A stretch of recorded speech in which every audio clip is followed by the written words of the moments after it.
大家好，我的名字叫陈子权，我是成大航太系的同学，然后我现在考取的是清大技材还有政大经济，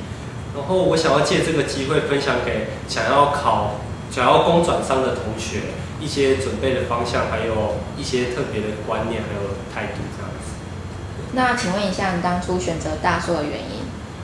因为我那时候大三的时候就有先报大硕，因为我那时候也有听说大硕的老师不错，那时候听说玉超凡老师不错等等。然后我在大四的时候想要工转商，然后因此我有听张翔老师还有高升老师的教法还不错，因此我就直接把工学院的课程直接把它转到那个商学院的课程这样子。对。那你顺利考上大硕给你最大的帮助是什么？我觉得老师非常的重要，像张翔老师会用一些卡通的方式，让我们马上去理解，统计一些基本非常重要的观念，像他会曾经讲的那个小林尊吃大亨堡，马上就可以让我们知道就是那些统计非常基本的观念，然后也让我们非常印象深刻，可以在考场上面发挥出来。然后高升老师也是一样，他会直接让我们了解确切的知道说经济的背后含义是什么。然后除了老师之外，我觉得同学互相的切磋问问题也是大硕给我们非常好的一个资源。对，还有模拟考也是让我们可以检测自己念到这个章节哪些东西不会，哪些东西会，非常好的一个检测自己的方式。这样子。那在体验过就是 TKB 数位学堂之后，跟之前对于数位学习的印象感觉如何？我觉得 TKB 非常大的一个优点就是我们可以自己去安排时间，就有时候你可能整天学校上课上累了，然后你今天可以想要休息一下，然后晚上再来看的话，你可以自己去安排时间这样子。而且TKB 你不懂的地方，你可以马上去到补去看一次，你不会等到就是老师上完后，你可能要下课才能问，你可以当下马上这个地方看不懂，你马上就去倒带，然后马上去看懂这个部分。对，我觉得这个对于短时间你要去准备研究所的人来是非常好的一个方式。那在上课过程中，哪位老师给你的印象最深刻？原因为何？我觉得我上课老师对我影响都非常的深刻。张强老师来讲好了，张强老师就会让我们，他除了教一些统计的知识，也会让我们跟我们讲一些观念，一些人生的观念，准备研究所的观念。像他说，重要的不是抵达，而是寻找。虽然有些人会觉得抵达也很重要，但是我现在觉得，你现在虽然不一定你会考上你非常想要的那个研究所，但是你在这段准备的期间，你准备学到了多少东西，然后也因此你将来可以运用这些东西在你未来的领域上啊，未来的事业上这样子。我觉得张老师给我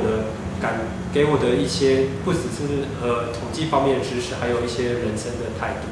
然后高升老师的话，你上他的课就会知道，他给我们就是有一种奋斗的感觉。你只要看他上课，你就会热血沸腾，你就不会想要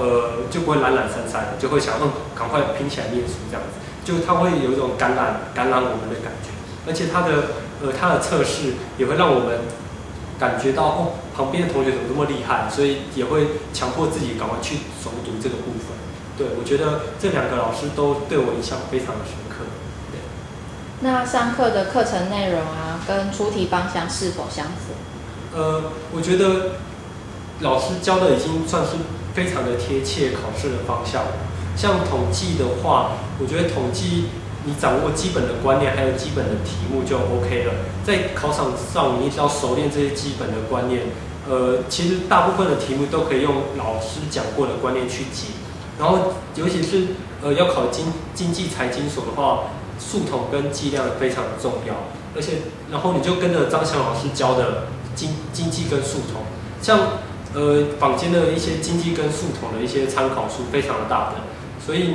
你要自己准备起来非常不容易。张翔老师挑考试的重点，所以你就跟着老师去念这个重点，我觉得效率非常的好 ，CP 值很高。然后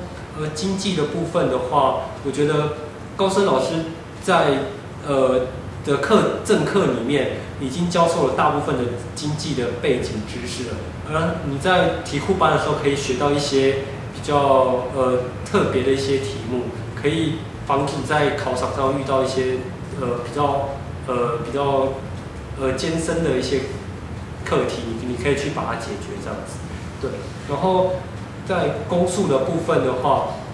周一老师我觉得他教的观念非常的清楚，而且他的笔记非常的详细。你可以在你复习的时候，你可以哪天不懂，你可以马上看那个笔记，就好像老师在你前面教你一样。我觉得周一的老师的笔记非常的好。然后如果我要给那个想要考台大财工的学弟妹一些意见，就是他除了周一的课程之外，还可以看一本书，叫《财经数量方法》，是他们台大财经教授自己写的。那本非常重要，考题有蛮多在里面出的。对。那想问一下，就是你怎么安排你的读书计划？我在春季班的时候，我就先上了张翔的统计学，然后并且在那个时候，也上了经济的 TKB， 然后在暑期班的时候，我就已经先把经济跟统计先大概稍微看一次，然后在暑期班的时候就跟着张翔老师，就等于做第二次的复习这样子。对，然后哪边不懂，马上知道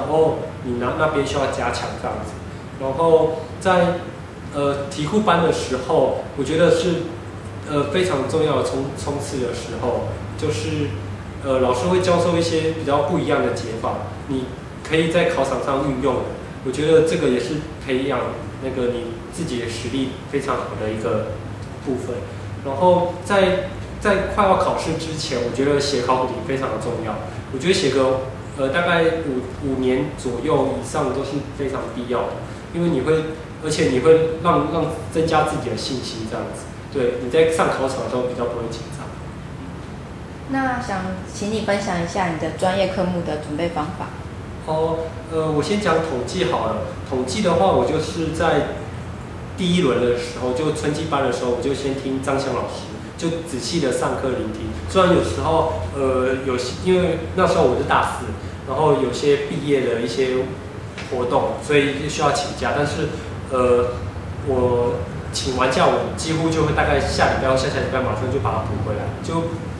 尽量避免那个进度落后太多。然后再来就暑期班的时候，就是当做第二次的复习，然后去补你自己没有听懂的部分，或者是你自己遗漏的部分。然后在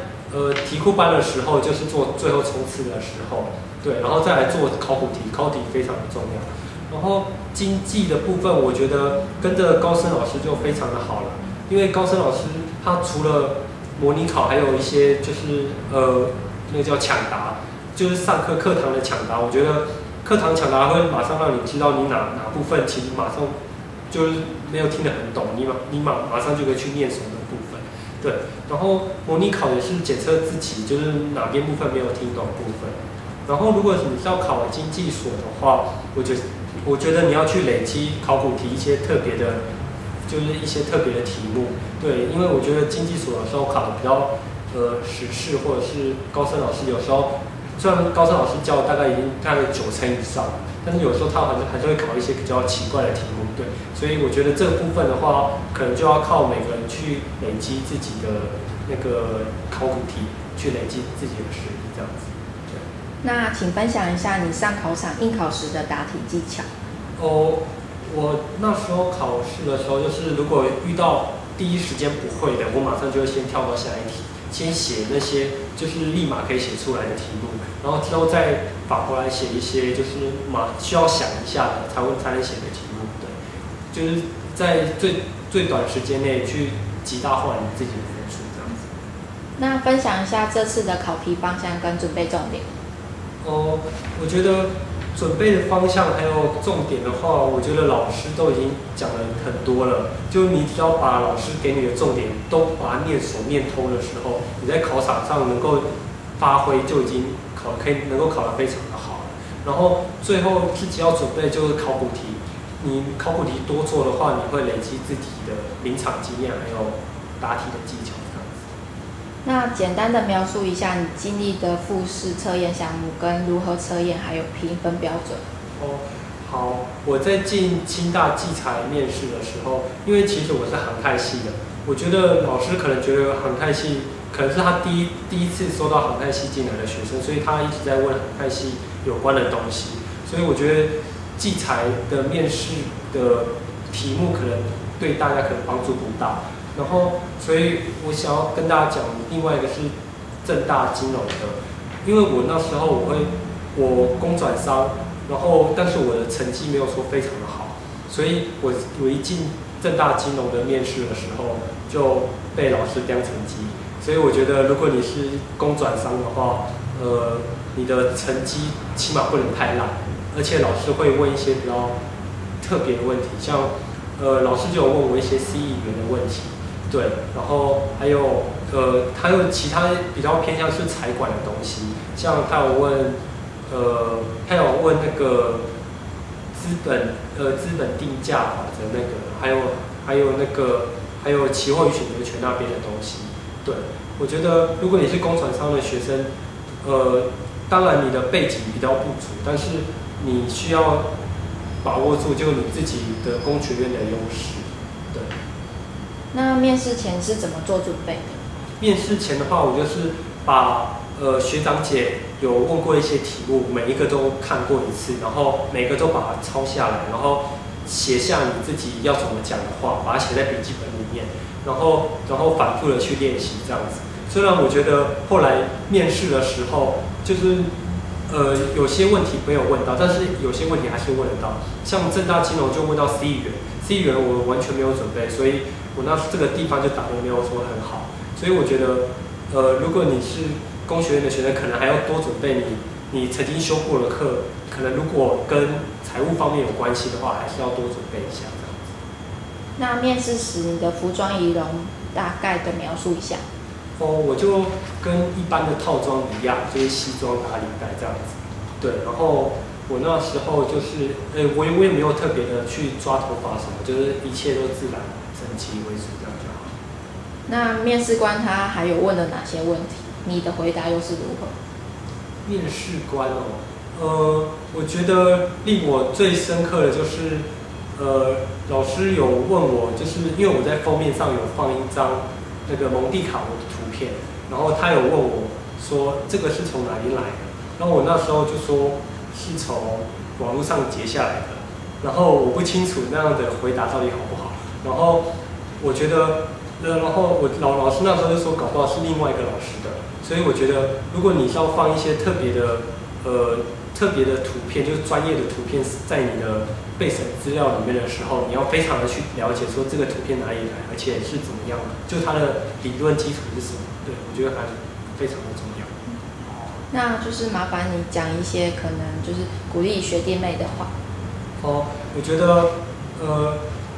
准备研究所这段日子里面，最重要的是你学到什么东西。虽然最后，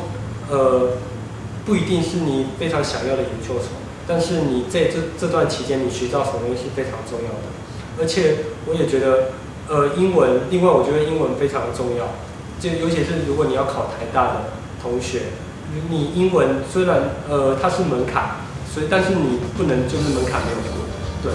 然后我觉得最重要就是你学到了什么东西，然后以后可以在你自己的专业里面可以如何发挥这样子，对。然后最后我想要讲的就是我在 TKB 台湾知识库实现我的梦想，我相信你也可以。